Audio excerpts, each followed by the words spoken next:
Okay, I have a column for names and the 2015 population number. All right, I got this from the uh, World Bank Open Data. All right. So now, basically, I want to create a chart, but I just want to create a map with all these number assigned to the map. Right? So I will choose the map and I will go for more map chart, right? And I will see what it comes out. Okay, I already selected all this data, right, as you can see. Right?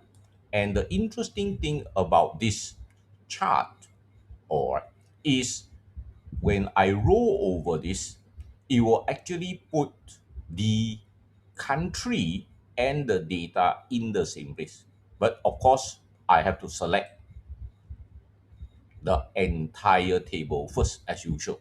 Right. Then of course I can change the format if I want to. Right. So this looks pretty nice. Right. And I can format it my usual way. Right. So if I want to change the title or I want to add legend or so forth, that is purely up to me.